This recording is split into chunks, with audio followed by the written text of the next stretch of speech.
action.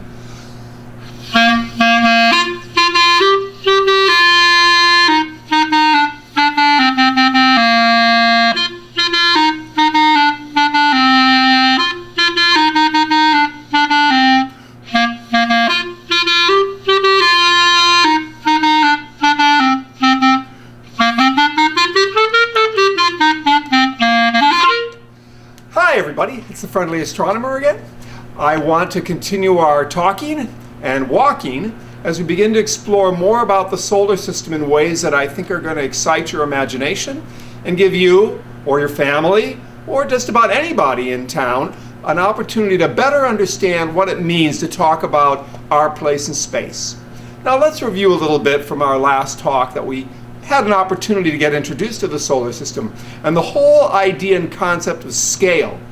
Now today we're going to be beginning a further inquiry, building a skill base, like a tool belt for all of you out there if you're going to follow my steps. And we want to build the skills of being able to compare, describe, measure, and infer, drawing some conclusions logically about our place in space. So let's try to review. Do you remember what we talked about when we talked about scale in our first meeting?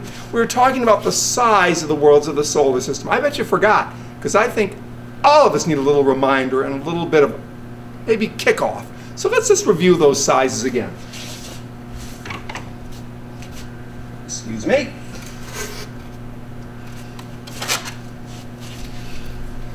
You remember the sun, don't you? Yeah, I'm scaling it down here for the sake of our sanity to an 8-inch bowling ball. Probably from some of your school books, you remember the sun being 800,000 miles in diameter going across the face of the sun. That's a big number. Probably farther than most of you drive in the state of Maine or any other state for that matter, even in a lifetime. 800,000 miles. But if we scale down the sun to a handy bowling ball, do you remember the size of some of the other planets? I bet you do. I'm going to hold the sun right here. I'm going to come over to this card. And next to the sun, Mercury, Venus, Earth, and Mars, hooray, hurrah. Mercury, Venus, Earth, and Mars, hooray, hurrah. Mercury, Venus, Earth, and Mars go twirling and whirling amongst the stars, and they all go spinning around and around they go. So here we go. As you probably can see, we have 4 planets to scale next to our model bowling ball sun. Starting with Mercury, represented by what color? Yep, the black pin. Then Venus, the yellow pinhead. Good old planet Earth, our home, the blue pinhead. And last but not least, mighty Mars with the red pinhead. You can see the relative size of the planets, but more interesting and more importantly, look how humongous the sun and the solar limb is compared to our terrestrial inner planets at this point. That's important. Look at that little Earth pin there. That's your home. You know how many of those would fit inside that bowling ball, which is getting kind of heavy in my arm? Well, not 10, not 1,000, not 100,000, 1,000,000 pinheads would fit inside that ball. The sun is enormous. Fair enough, our inner planets. Outer Jovian worlds in my hand, the handy Jupiter grape, 10 Jupiters that fit across the face of the sun, the Saturn grape, without rings of course, almost the same size as Jupiter, Jovian worlds, but still massively dwarfed by the sun itself. Peanut time, peanut, peanut, peanut! I have the Uranian planet and the Neptunian planet here. I don't know how well you can see them, but you can find a jar of peanuts at home. It's kind of fun to use everyday items to remind you. Dwarf planet Pluto, asteroids and other, well, dwarf planet worlds, small as you can imagine, pinheads or smaller. Thank you, Sun.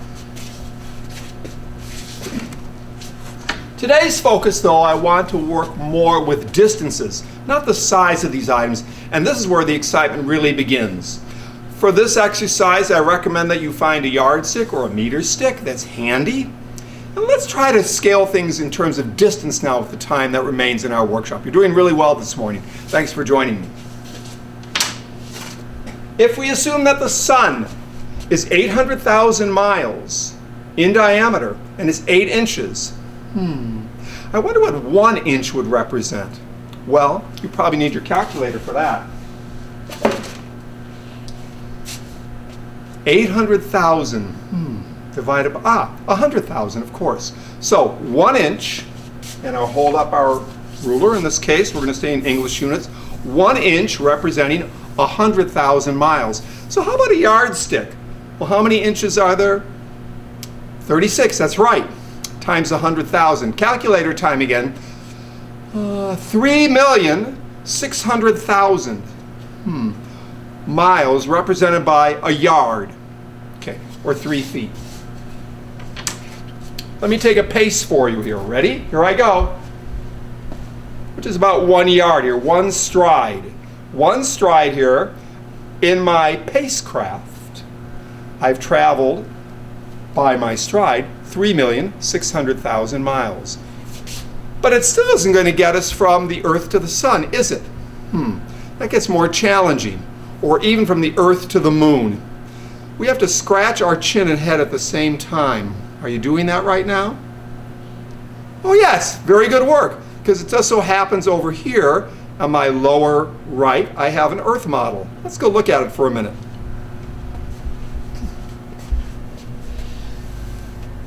The Earth here is represented by, in this case, a 10-inch model globe or sphere, which I'm going to place handily down on a square on a tile on the floor. Where's the moon? Well, there it is.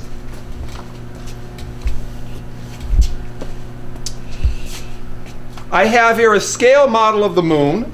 I'll hold it up to the Earth, about 1/4 the diameter of the Earth, and handily the moon can fit here across the continent of North America from about Cleveland to San Francisco, I think I've mentioned before.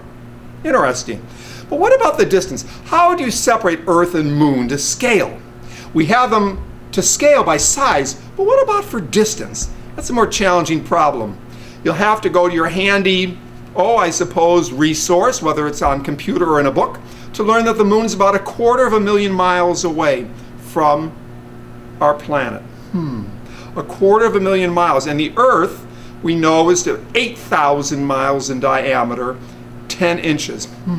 More math. 240,000 divided by 8,000. Right. It's going to be, well, in that particular case, looks like it's about, 30. How am I going to do that? This is going to be challenging. What I have to do here is I put the Earth down here, and I'm going to have to travel 30 squares to get the appropriate distance between the two. 30 times 8,000, 240,000. I better take a deep breath. This isn't going to be easy. 1, 2, 3, 4, 5, 6, 7, 8, 9, 10, 11, 12, 13, 14, 15, 16, 17, 18, 19, 20, 21, 22, 23, 24, 25, 26, 27. Okay, I'm over here. I bet you're surprised, aren't you? That seems pretty far for those two models. Maybe it gets more impressive as we think about some other. I'm coming back now. 1, 2, 3, 4. Part of the fun of this is you can count this off yourself too while you're working on your different models. And I'm going to come back to the Earth at this point. So you see the distance between Earth and Moon by scale seem to be much greater than you were probably originally imagining. Now, how about between the Earth and the Sun? That gets more interesting. To be able to work from scale, in this particular case, I'm going to go back to our models that we saw earlier. Then we'll finish up and review. If the Sun is reduced to the size of this ball, and the Earth, as I showed you earlier, is the size of this blue pinhead, how far would I be able to separate them? Now this is a whole different scale than I showed you with that Earth globe and that smaller moon ball. Now we've reduced the Sun to the size of a bowling ball. We can learn, and you can look this up either by book or textbook or online, that the distance between Earth and Sun is 93 million miles, approximately. It varies during the course of the Earth's orbit. 93 million miles. So how do we represent that by scale? Let's go back to our pacecraft. In this particular case here, we've learned that a ruler represents 3,600,000 miles to scale. So how many rulers would I need, or how many paces, to go the 93 million miles between Earth and Sun, assuming the Sun's the size of a bowling ball and the Earth a pinhead? Well, a little bit of handy division will teach us that 93 million miles, divided by, in this case, 3,600,000 is 26. 26, so I need 26 sticks to be able to get the appropriate Earth and Sun distance. Ready?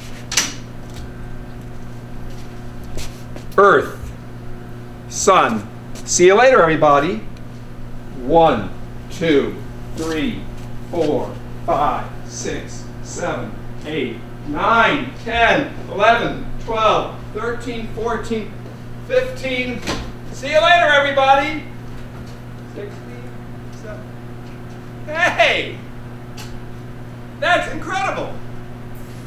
And I'm coming back. You may wonder how the Sun can even heat us up if we're so far away. The whole point of our exercise today is to teach you that the scale size of the planets and the Sun and the solar system in general are immense. And our opportunity today was to show you by scale how you yourself, with common everyday items, can recreate this scale. Next time when we meet with the friendly astronomer, we may even go on the road and be able to actually survey the scale of the entire solar system and make our model. I hope you can wait till then. So, from the clear skies of Limestone, Maine, this is Larry Burrs, the friendly astronomer, saying, look up, live long and prosper, everyone. Thank you.